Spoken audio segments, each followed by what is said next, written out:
Vamos mergulhar numa ideia? E se um kit de ferramentas, um manual com mais de 2.000 anos, fosse a solução perfeita para o estresse que a gente sente hoje, em pleno século XXI? Pois é exatamente isso que a gente vai descobrir. É uma sensação que todo mundo conhece, né?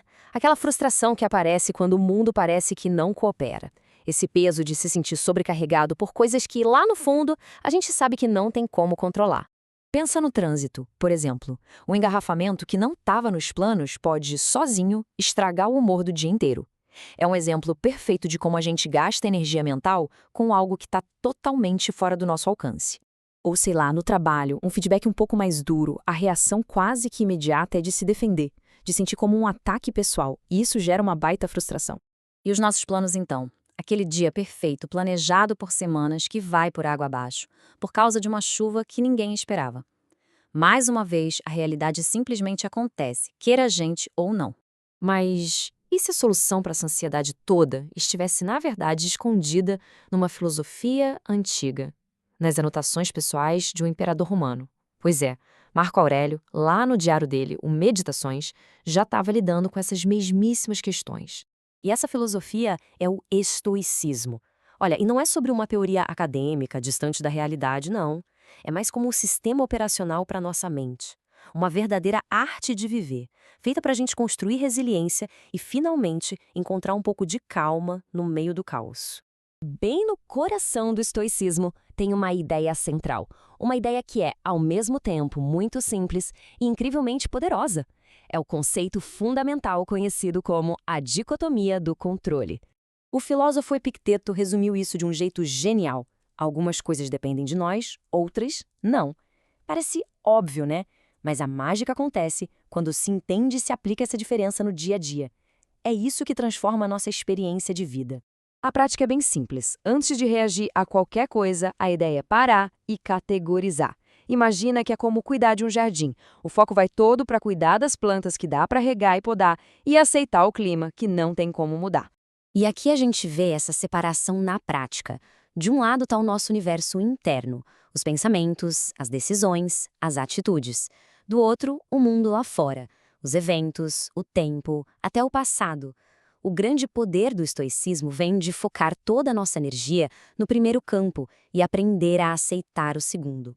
E como o próprio Marco Aurélio lembrou, o verdadeiro poder não está em controlar o que acontece lá fora, mas sim em dominar a própria mente. É nesse espaço que a gente encontra a nossa força, a nossa liberdade.